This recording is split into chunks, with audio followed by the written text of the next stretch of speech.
Hello, everyone. I'm Rania Khalek for Breakthrough News, and this is Dispatches. The rising violence in Israel-Palestine has reached new levels of depravity.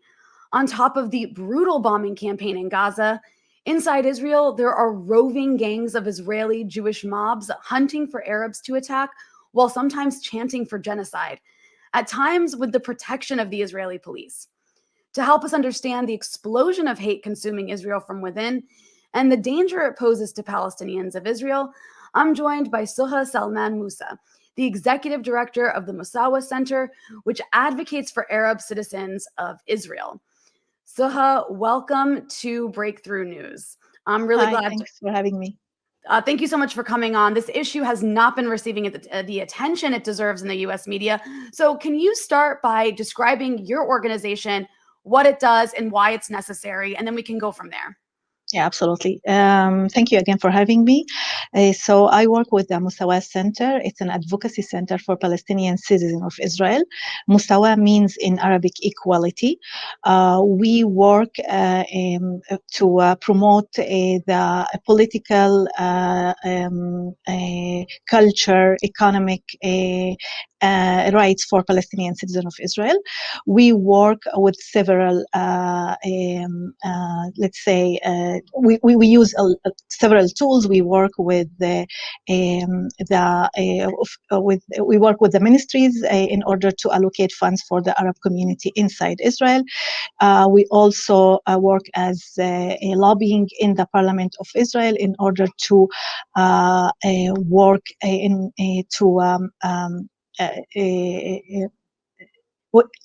against any discriminatory legislation and litigation, as well as we do organizing work with our community, such as working with youth groups, working with civil society, as well as we do an advocacy work inside Israel, but also internationally. This is why we established Friends of Mossawa in the US in order to bring our voice, our community voice to the US, because we see that our voice of 20% of the population of Israel is not heard, especially in these bad and madness days. So we try to also work with the media, as well as international media. And we have built a relationship with U.S. organizations, human rights organizations and civil rights organizations, as well as with European organizations and also European countries.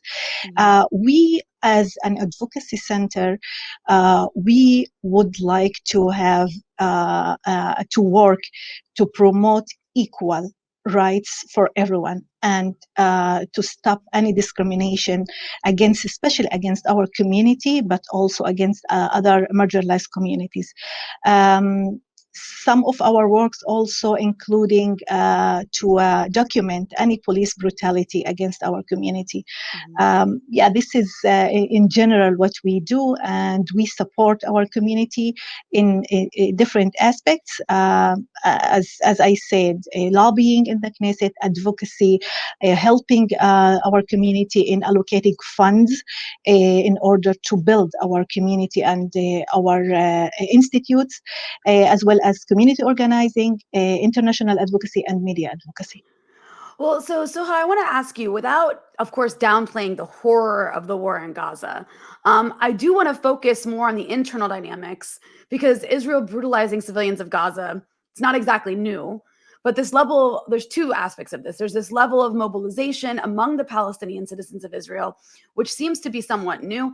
And then this level of communal violence and right-wing Israeli mobs also seems to be new, or at least has reached a new level. I mean, we've seen reports of Jewish settler mobs attacking Arab homes. Houses in some neighborhoods have been attacked and then marked with red paint by these mobs to signal that Arabs live there. The Israeli police have been attacking and arresting Arabs, while also allowing these Jewish settlers to attack with impunity. Similar, in many ways to dynamics that we see in the West Bank. So you're in Haifa right now. What's it like where you are now, and what is life like for Palestinian citizens of Israel right now with all this going on? Yes, I would like to start this is a systematic approach from the Israeli government, especially from Netanyahu's government. The extreme right wing of Netanyahu's government this is what is happening since 2000. If you remember, in 2000, October 2000, we have the demonstrations and 13 young people were killed.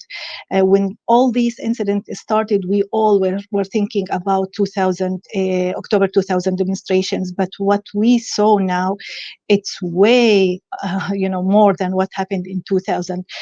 The good thing is, as for now, that we don't have this number of killing from our community. We do have someone that was killed in Lod, but this extremist violence, this attacking on our Arab neighborhoods in mixed cities like Haifa, like Lod, like Akka, as well as Yafa, Ramli.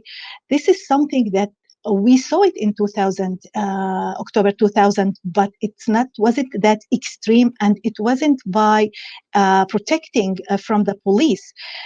In Haifa, in the last few days, we had these demonstrations and protests were protesting in Haifa.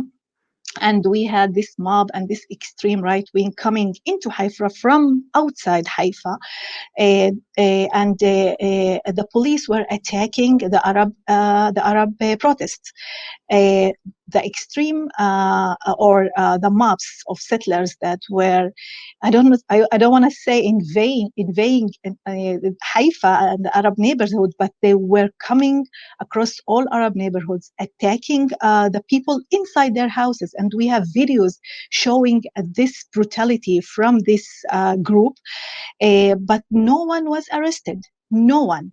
People were attacking people that they were around, walking around the streets, people that were inside their cars. They were opening the car and beating the people. We saw this lynch that happened in Hadera with someone that they thought that he was an Arab, and he was brutally attacked. But also they attacked someone in Ramle, and he was seriously injured. The situation here is very dangerous, and people here are afraid. In the Arab neighborhoods, especially in Haifa and Akka and Ramle, people were protecting their neighborhood. Because in Haifa, it's a mixed city, let's say, and we have Arab neighborhoods and we have Jewish neighborhoods. So the people, they knew which neighbor is the Arab are living in, and without, they were coming in usually in the evening and starting shouting death to Arabs all over the streets of Haifa, especially in Haifa. Police wasn't trying even to answer the residents' calls that they have been attacked by these groups. Uh, More than that, the police were like just talking to them, laughing with these groups, but not doing nothing in order to protect the Arab community. And the young people were staying around, having shifts in order to protect their neighborhood and to protect their cars, their homes, but also to protect as well as Arab businesses. We saw some videos that these mobs were attacking and damaging Arab businesses, as well as it's not only the physical attack that we are suffering from, we also suffering from the social media attacks. For instance, now we are getting some calls, and people are calling inside their work, and when they go to their work, people, if you share something about, or you said something about what's going on in this situation, you will be attacked by your colleagues. Some people were fired from their workplace, and there's some incitements, brutal incitements on social media. People will get your name, your photo, where do you live, and asking people to attack this person. This is something that we haven't see that in the 2000s. So this is why there's escalation of what's going on with us here in the Arab community. But as I said, the police is not helping us. On the controversy, they are attacking us. By the way, yesterday, Haaretz has this article that thousands were arrested. Some of them were released, but 116 people were charged. No one was charged from the Jewish community or from this mobs. Yeah, I saw that. So you're talking about the people who've been arrested, and there's been protests and riots, and yeah, 116 indictments so far, almost all of them for assaulting police. Every single indictment against a Palestinian citizen of Israel. Not a single Jewish person has been prosecuted. And it's also, there's also seems to be incitement coming from above, right? Amir Ohana, I believe his name, is in charge of the police forces. Absolutely. And there was initially there was a Jewish Israeli citizen who was arrested for shooting a Arab Israeli from Lid early last week. He killed him. And Amir Ohana, who's like head of public security, essentially said this person should be released and not prosecuted, and that these Jewish mobs are, he called them force multipliers, which is very disturbing rhetoric. So to bring it to the kind of rhetoric that's coming from officials, it's true that non-Jewish citizens and the native population of Palestine have always been oppressed in Israel. But can we connect Netanyahu's failure to establish a government with the current uprising? Does Netanyahu benefit from the violence and chaos? Is the failure of the Israeli police to control events and protect all citizens a failure of the police, or is it intentional and coming from above? Okay, let's put it this way. Netanyahu, let's say, won this election, okay, because he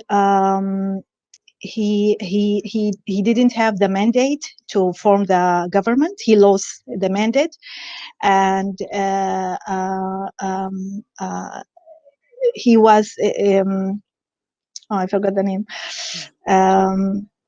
Lapid, I'm sorry, Lapid was supposed, yes. Lapid and Pinid was supposed to form the government, but these all incidents and what happened in Sheikh Jarrah, what happened in al-aqsa, and all the attack on worshippers in al-aqsa, and not only the Muslim, but also, by the way, the Christian, because the Orthodox Easter were attacked during the Orthodox Easter.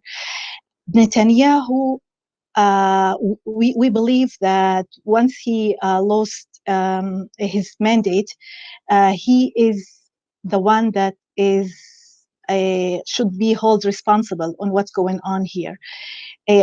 Starting with attack on Gaza, starting on the attack on worshippers and al-aqsa, and the attack on our community and the Palestinian citizen of Israel. As for the police brutality, and as for the government and the officials that are inside, that they always incite against their citizens, and I mean the Palestinian citizen, we've been seeing this for decades. Police officers since 2000, October 2000, and the killing of Arab citizens, and also all the incidents that have been occurred after that. We have a list of 45, if I'm not mistaken, a Palestinian citizen of Israel that have been killed by police officers. No one of the police officers was indicted. No one. As long as they do have this Mahash, this committee that investigate the actions of the police, most of the cases were closed. 95% of the cases are closed and no one is indicted.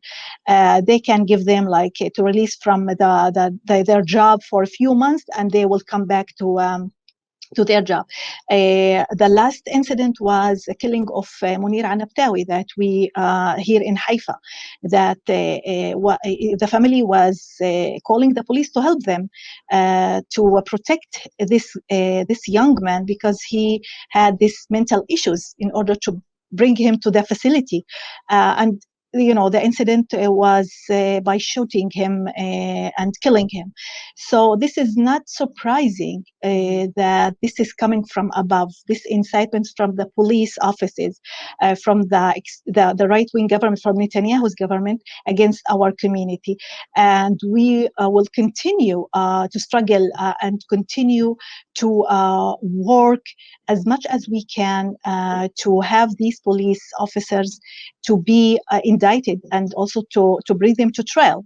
And this is something that is not, something that is not weak. We always trying, but the facts are saying differently.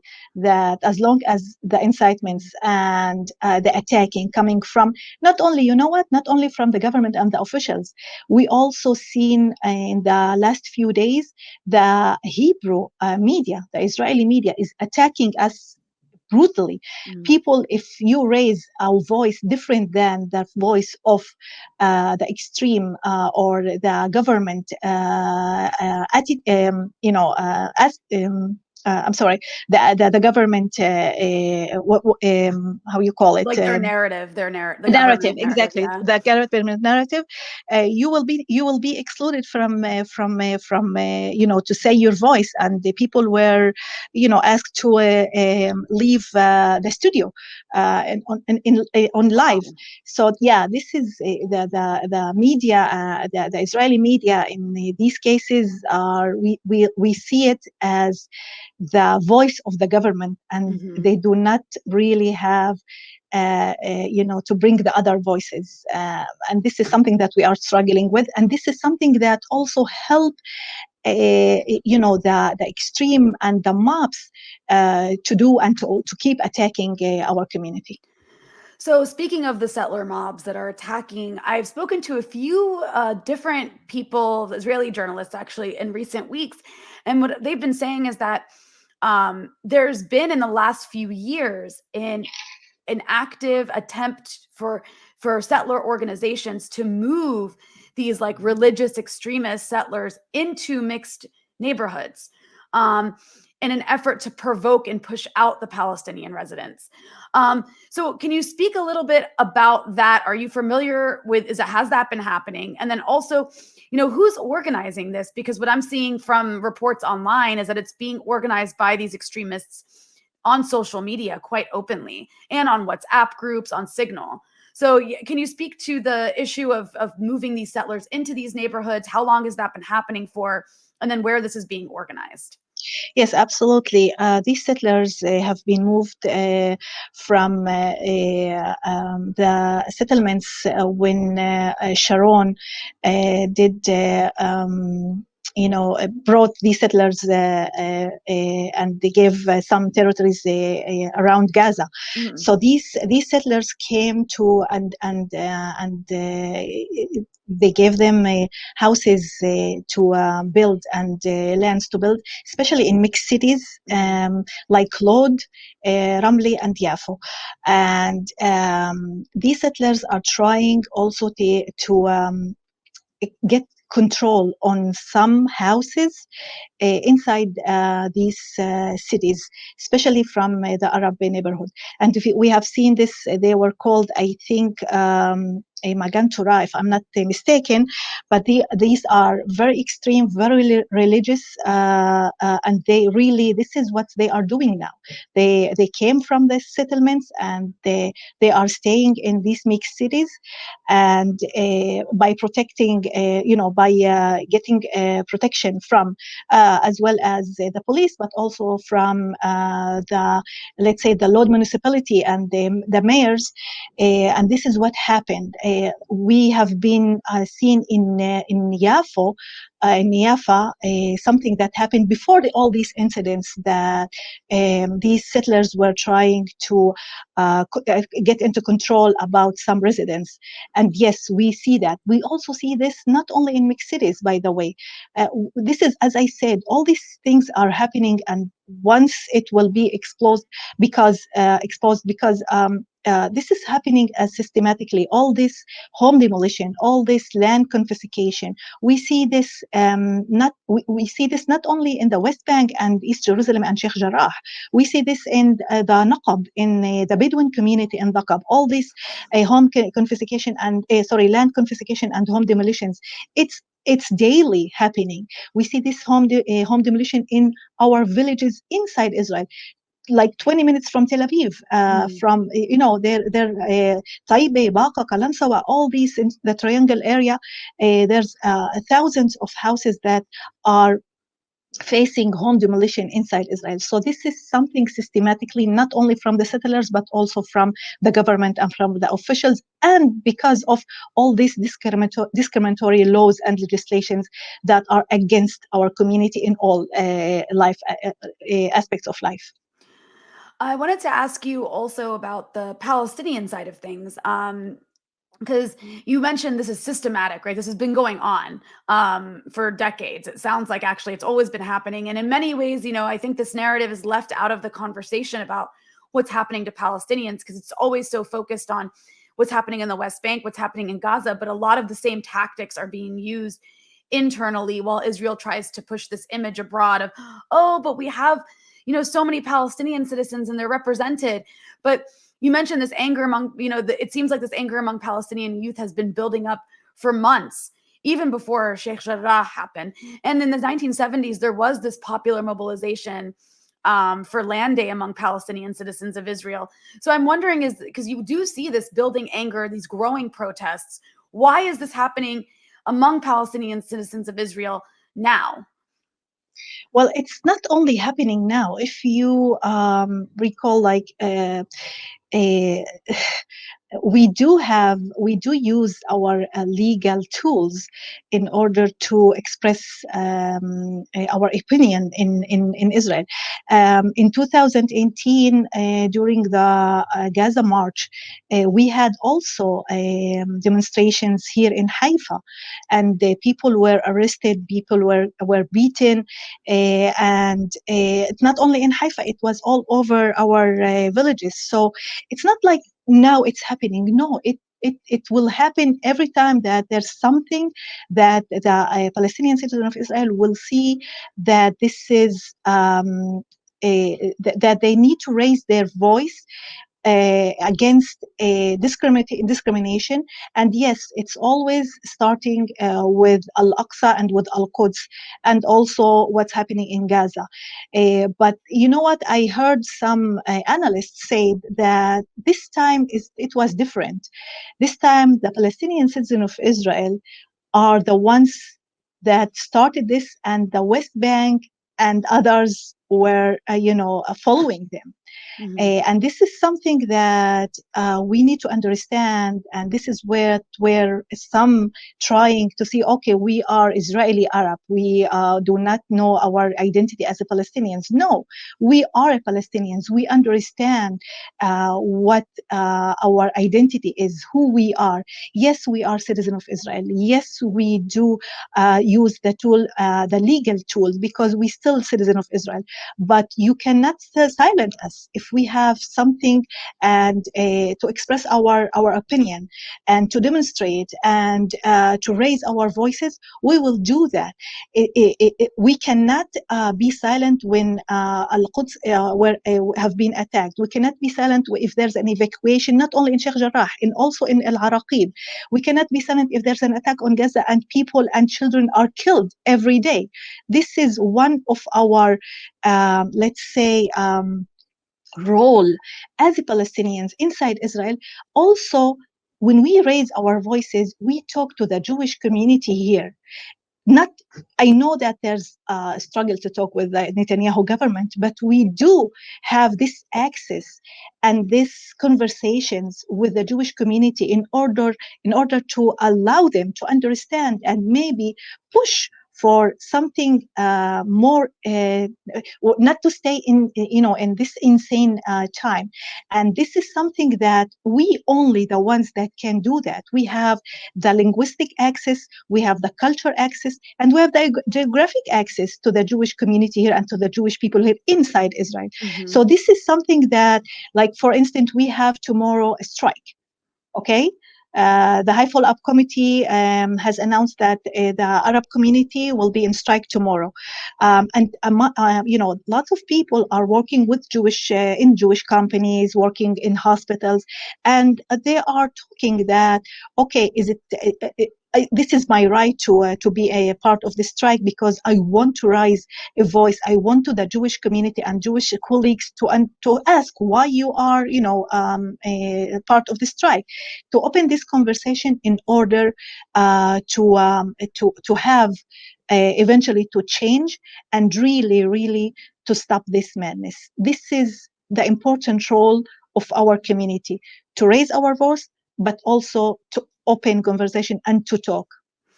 So I want to ask about the socioeconomic issues that may be fueling some of this, because it's not the same in every place where this is happening. I want to know, like, how much do socioeconomic reasons matter for the violence, not just political issues? So in places like, for example, Lod, you have these poor, neglected youth from both sides, to very working class, poor area. Are economic issues playing a significant role in certain places like Lod? It's not only like Lord, but it's everywhere. Yes, economic issues is very important to our community, and as I said, discrimination in litigation and in laws, but also discrimination in allocating funds. This is what will lead or led the Arab community to be under this circumstances of economic crisis or economic problems. Around 50% of Arab families are under poverty line, and yes, we see this neglecting in different aspects. If Palestinian families in Israel are under the Palestinian, poverty line, yes. yeah, absolutely, yeah. Okay. Palestinian families in Israel under poverty line, and we see this in different aspects. You can see this starting from the funds that allocated to our kids in schools. Mm-hmm. Comparing to the Jewish schools, you can see this in our infrastructure. You can see this in our transportation that will not allow people to go from their villages and towns to go to work in different places. We can see this in industrial zones that we do not have as Jewish towns have. Yes, economic crisis is something, and most important thing is when our community is in economic crisis, all these black markets will step in, and this is something bad for us, but it's bad for also people that will find themselves in places that they should not be there, especially young people. Yes, so this is something that will affecting us in these days, and some of this have this influence of what's going on this, but not it's not let's say the major issue. Right. The major issue is really what is happening in these days. It reminds me, I mean, because our audience is mostly American, it's just like, for me, the comparison or the parallel would be like last summer during those Black Lives Matter protests, where there was obviously Absolutely. the main issue was this very in-your-face political discriminatory issue. But of course, that ends up translating sometimes into riots and into vandalizing and into, young men, who don't have much of an Yes. economic future, right? And that frustration comes out.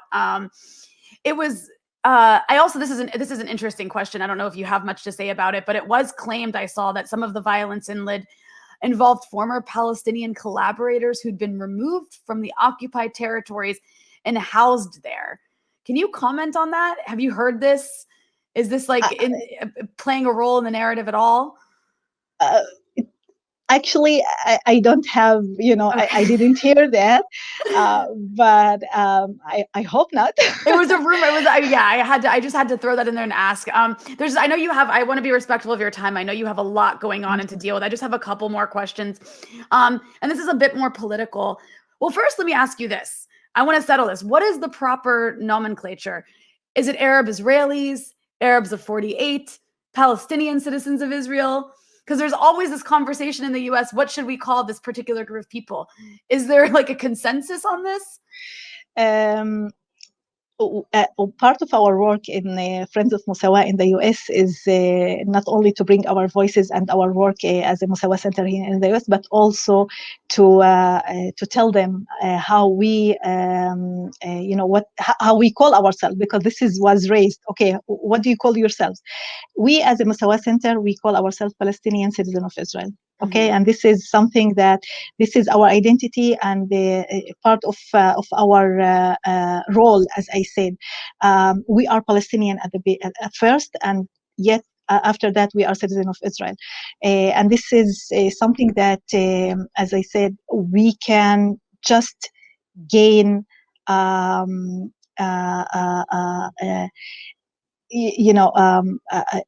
Action items in order to to help if we are talking about let's say political issues and also what's going on in this region. I think we should be a game changer. This is what we believe in. You cannot ignore us as we were ignored during Oslo Accords, Mhm. and this is all what's going on here. This is something that because we were ignored, and we are the people that can not only be bridge. I don't like to use this word, but as I said, we have the access to the Palestinian territories, to the Palestinian people in the West Bank. We don't have an access to Gaza. I don't know if someone has, but we have an access to Jerusalem, to East Jerusalem. We have an access to the Jewish community, and not a Jewish community not as a whole, but we also has an access to the Jewish marginalized communities inside the Jewish community, and this is something that we need to work on in order really for the long term to bring, let's say, 61 seats that in the Knesset and in the Israeli parliament to work towards ending occupation. This is Mhm. something, if you don't end the occupation, this is will keep happening. All that attack on Jerusalem, all the attack on the Arab community. So we believe that ending occupation and equal rights for all, this is something that we work in, and this is part of our role as a Palestinian citizen of Israel. So I'm curious, since you are working, obviously, you're trying to work with all these different communities. Is it difficult to find allies in the Israeli Jewish community? Because it sounds like Israel's gone so far to the right as a society. And there's so much segregation, even inside the country. Mhm. So what is the difficulty of that, of trying to communicate with and find allies in the Israeli Jewish community? Is that an increasingly difficult task? It's a good question. Um, if you, if we can look at individuals, you will see a lot of support from Jewish individuals in a quiet way. Okay, Mhm. Mhm. but when it comes to, let's say, elections, because elections is the translation of what the people thinks, you see that we always have this 61 seat or the winning of the right wing.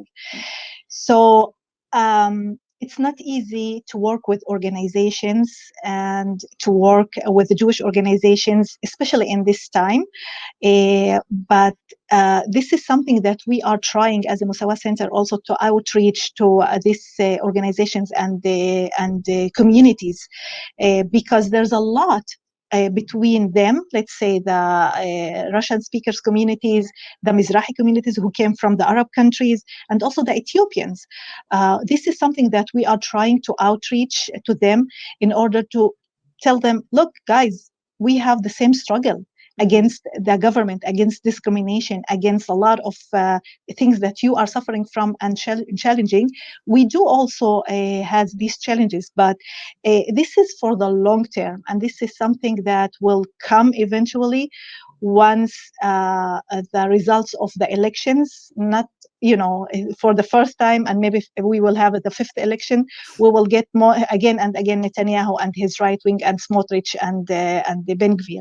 So it's for the long term, working on these communities and these organizations, because the whole sphere in the political area is going towards extreme right wing in the political aspect. And I have to ask you this question, because I think that it's very important for this kind of stuff we're talking about and what's happening. Does the violence of the Israeli Jewish right at this time against Palestinian citizens of Israel, does it remind you of the pogroms in Russia, for example, against Jews in the 19th century? Or what else does it remind you of? Because it does, to me at least, look like pogroms. I don't know what else to call them. How do you see, like, how would you describe what's taking place right now? And on a personal level, do you feel unsafe? On a personal level, I do feel unsafe. I live in New York, but now I'm in Haifa because of my work. So I'm traveling a lot to Haifa and to Nazareth. My husband and kids are in New York, so every day they are calling me. Around 6, 7. Okay, are you at home or not? Because they really, you cannot. Walking around by yourself in this time, especially in the evening, because you do not want to get into these mobs and into these extreme settlers by yourself, because you will never know what they can do.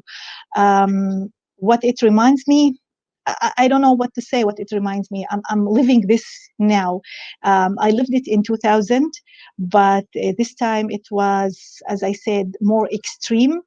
And because it's also that you don't have, the police will not protect you. The police will either stay aside, or they will be around them to protect them. It's frightening situation. It's not easy for us as Palestinians, that you cannot access your neighborhood, or you cannot go from your work.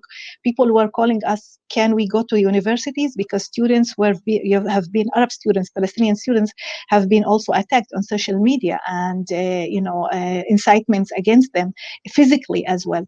So it's a very I don't know what word to use, but this is madness what's happening now here. And I'm curious, is there support from the, I guess, what you could call, the Palestinian political class inside Israel, the people who are elected to the Knesset? Do they have any ability to have influence over this? You look at the West Bank, for example, and the leadership there has been co-opted, right? It kind of just at this point acts as an arm of the occupation throughout all of the oppression and brutality the Israeli occupation has dished out, particularly in the last couple of weeks. I mean, you haven't seen them push back at all. I think 11 or 12 Palestinians in the West Bank have been killed just protesting against this recent violence. So is there, what's it like, I guess, inside Israel for Palestinian citizens? Do you have a political leadership that does try to protect, or are they silent, or how does that work? I think people are very unfamiliar with the dynamics. Yeah, absolutely. From our perspective, we do have absolutely leadership, but at these times, sometimes even our leadership will, they do not have the tool to protect and to deal with this violence and with this brutal, because everyone is inciting against us. As I said, the police officers, the officials, the prime minister, the Israeli media. So when they go to the Israeli media and try to bring their voices, they will be shutting down. People are staying in the neighborhoods of the mixed cities, and our leaders, and staying in our Arab communities in order to be there to protect the people. But you saw what happened, let's say, with the Yusuf Jabarin, the former Knesset member in Al-Fahm. He was beating. They fired a bullet rubber on him. So nobody is protected. Mhm. No leaders, no Knesset member, no one. If they will attack you, will attack you. They are trying their best, to protect their community, our community, to be with the people in the street, but no one is protected. And then lastly, I want to ask, this is a bit of a difficult question, but, we can all agree that Palestinians in Gaza, I think, have a right to all means of defense, right?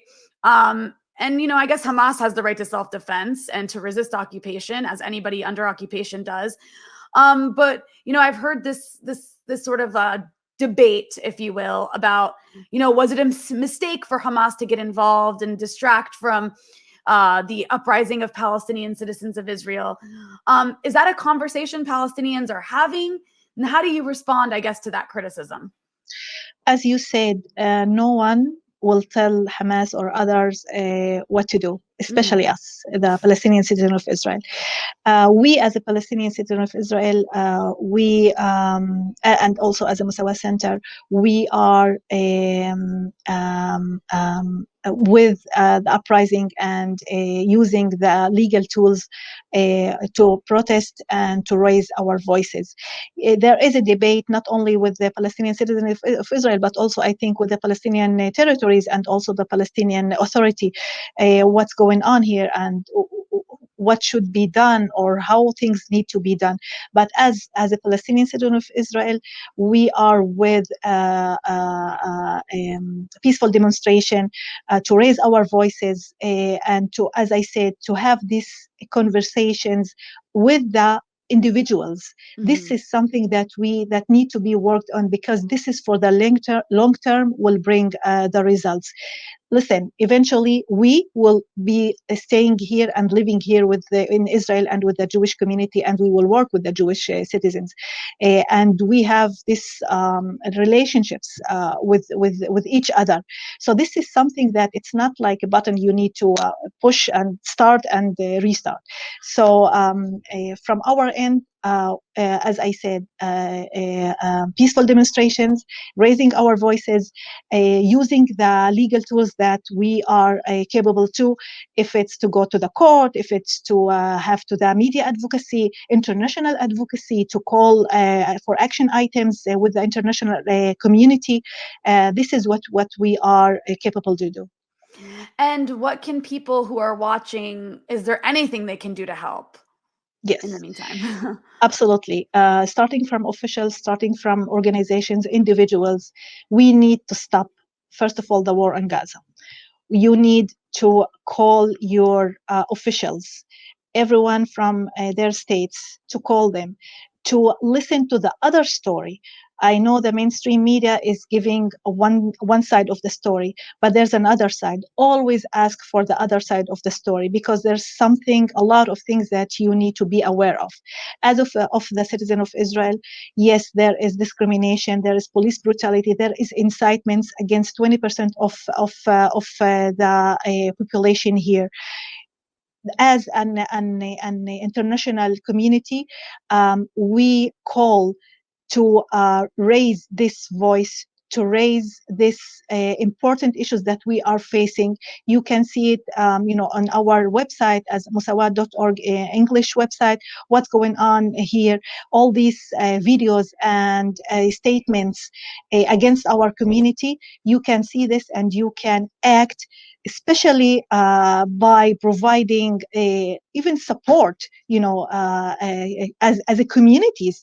I know that in the US we have this relationship with the Black Lives Matter movement because of the police brutality here that we are suffering. But this is the time also to use our contacts to ask these movements. And I know that there's a lot happening in the US with some communities that are raising this voice against Gaza. But please, also, there's 20% of this community here in that are suffering and facing this incitements, and this that our voice needs to be heard. Suha Salman-Mousa, the executive director of the Mossawa Center, thank you so much for joining Breakthrough News. Thank you so much for having me.